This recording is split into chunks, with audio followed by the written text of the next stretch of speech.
Good morning, everyone. June 3rd, 2020, and welcome to episode number 14 of the Project 2020 show. All I can say is wow and thank you. Thank you for hitting that subscribe button. We are now over 1,000 subs on the channel, and I'm blown away by the response. So thank you for hitting that button, and if you're not subscribed, please subscribe to the channel. New simple goal: can we be at 1,100 subs on this channel by Friday morning? Now, let's get back to episode 14 of the Project 2020 show. So here we are, day number 14, and we're going to redo card number 99 and 100. As I said yesterday's video, I had basically 85% of the show done, and then right at about 9 o'clock, after I sent out that tweet around, go pre-order these two cards, Tyson Beck replied that, or tweeted out that his card was pushed, and then Jameson pushed out that I think his card was delayed, and then everything kind of all fell together at once. So yesterday's show, very short, not my favorite, around 6-7 minutes long, but hey, it's there, and hopefully you got some information from that video. Today, we're going to again talk about the market. We're going to talk about where the market was yesterday. I've also just recently released on the website pricing yesterday on cards 1 through 20 and then card 29. Card 29 is Jeter's first card, so I felt it was relevant to put that in there. Also, Ripken does have 2 cards in the first 20, but that's a chart that I'll be updating as we go forward, but we'll talk about that here in a second. And then we're going to talk about pre-orders, where pre-orders landed for McGwire and Robinson. And now we have a third day of pre-orders, so that's going to throw another extra wrench into this plan in a sense. And then we're going to talk about Trout, and we're going to talk about Koufax. One of these cards I really like, one of the cards I'm iffy on, but that is the beauty of this project. It's art, it's not a baseball card. So what I like is not what you like, and what I enjoy is not what you enjoy. This is the beauty of Project 2020 and why I am such a big fan of it. So every card speaks to everyone differently. But now let's take a look at the market yesterday, where the average sale price was and how much volume moved yesterday. Before we talk about the chart, I did want to set the stage for you. And I think when I think back to the other day, I said, look, I'm putting these charts out. I'm still looking at them. I'm still digesting what they say and what they mean. But I've landed on a couple of things, and I really wanted to share them today with you. And the first one is overall quantity of cards. And so I looked back at how many cards have been purchased so far. So as of right now, before the McGwire and the Robinson, we have purchased 941,000 cards. So that is the amount of cards that are out there from a purchase perspective that can potentially be resold or flipped or whatever that might be. But there's a bigger number, and I think this is the challenging part for us. From the cards that are live, now I tracked it on the website as far as what cards are in hand. There are only 232,000 cards right now that are actually live in people's hands. That's no more than about 110 hobby cases of Series 1, which is a finite number. It's super, super small. So when you look at the chart here in a second, I made one, I think, gigantic observation, and it really explains why the market did what it did and why we're seeing a flat line of the volume and of the sale prices. So let's take a look at that chart real quick. Also, if you're thinking or asking where do all these graphics come from or the numbers, please check out the website, crtsportscards.com. Go to my Project 2020 page, and it has everything there for you. And you can quickly reference any number that I talk about here on the show. Yesterday's volume came in at 1,715, just overall total cards sold. That is actually our lowest number since May 18th, where May 18th was 2,077. But here's why I don't think that's a bad thing. And the pricing, by the way, was flat at 101. The website will have the chart with the price on it.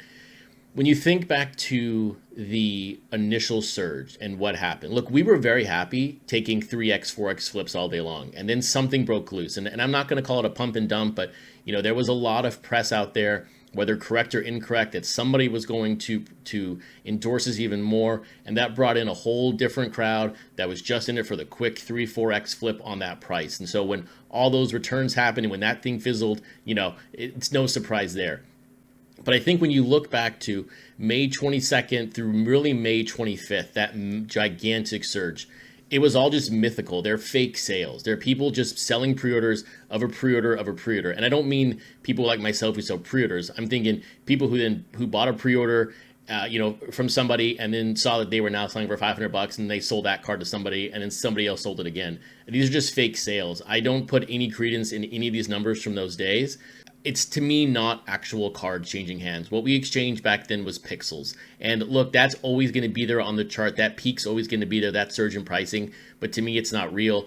But the thing that's real to me right now, what I'm most looking forward to, is the fact that the pricing is staying steady at $100. Yes, it's still coming down a little bit, but look at our average volume is dropping, but the pricing is staying at $100. So when you look back 12, 13 days ago, our average price point was actually lower. So there's good things happening. And now let's take a look at where the first 20 cards landed yesterday.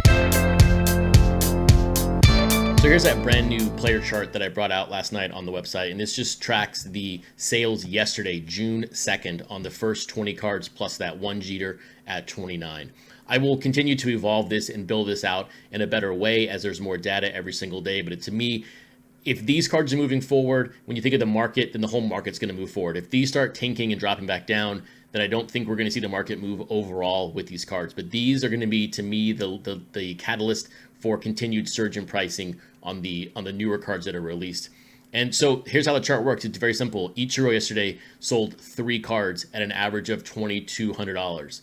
You know, Dwight Gooden at 12 sold 3 cards at an average price point of $1,100. You know, Mark McGwire at 17 sold 9 cards at an average of $321. And then, of course, Derek Jeter has the most cards here on this list at nearly 10,000. And he sold 24 yesterday. But look at that average price point, still $100. So you're going to see that number drop as as it gets higher up in the number. So obviously, number 1's going to sell higher than 29 from a dollar perspective. Obviously, there's less than 1. But look, it's a good number to look at. And to me, if the market's going to move forward, these cards are going to move with it. So I will continue to update this, and I will track each player individually as we go forward to give you guys a better insight into how the market's moving on the early adopters or the early cards in a sense.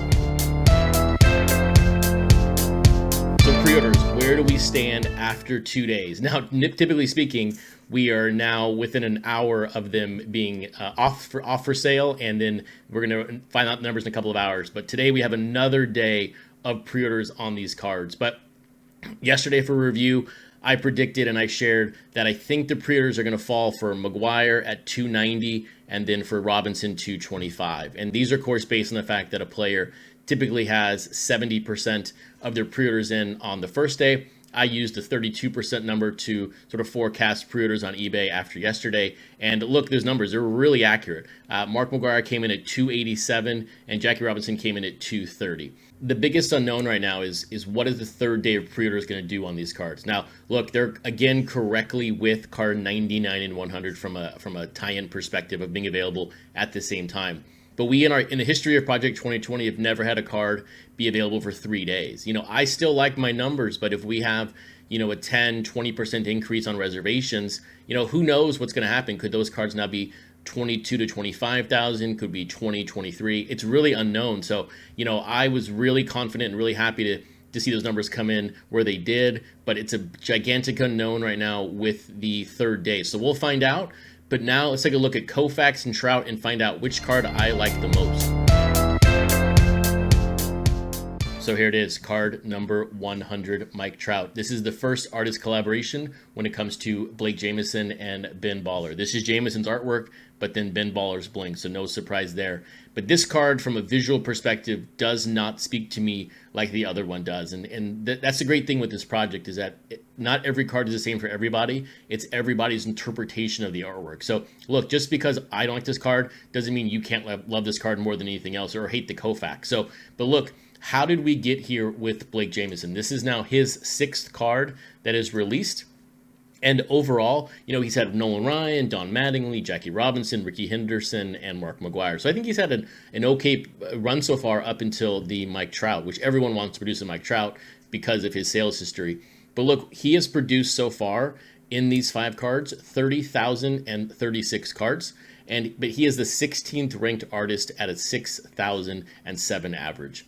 But that's going to change, of course, with the Mike Trout. And how did Mike Trout get here? Look, Mike Trout, this is Mike Trout's 6th card produced. And overall, look, he's delivered 101,000 cards sold so far, which is nearly 11% of the print run.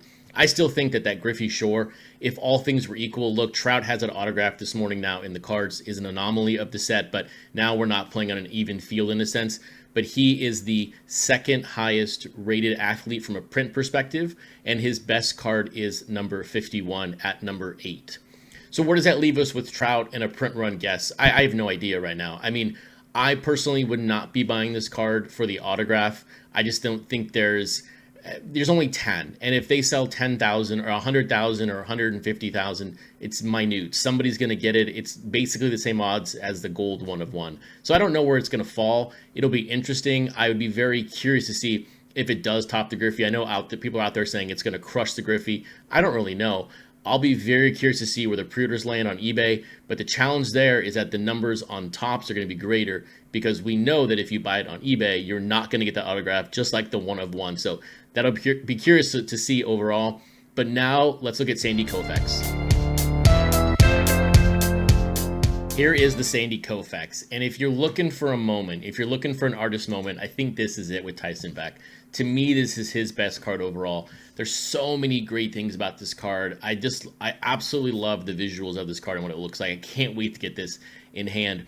But look at Tyson Beck. He has had an interesting history so far with players. I mean, he's had Gooden, Griffey, Ripken, Brett, and then Gibson. I like his Gibson a lot more than his other 4 cards, but he has only produced 16,000 cards overall. I mean, very, very small. He is the lowest printed athlete, or artist, sorry, at only 3,200 overall. So look, I think he's going to blow all of his numbers out of the water. But I mean, look at his print run numbers. I mean, 1,000, 3,000, 2,000, 7,000. I mean, he's sort of been under the radar, and I think this is going to be his moment.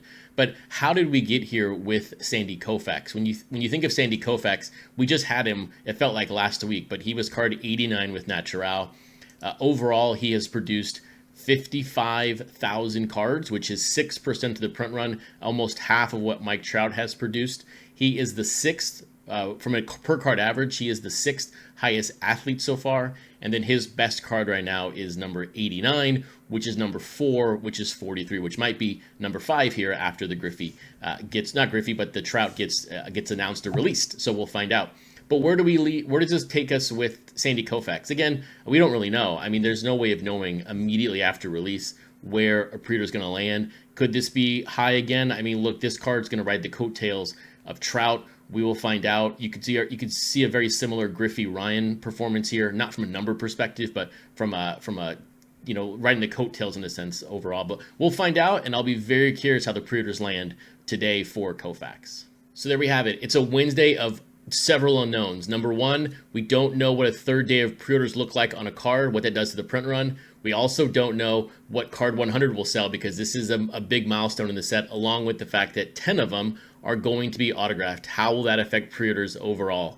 So with that, guys, have a fantastic day. Have fun collecting, and I will see you all tomorrow morning.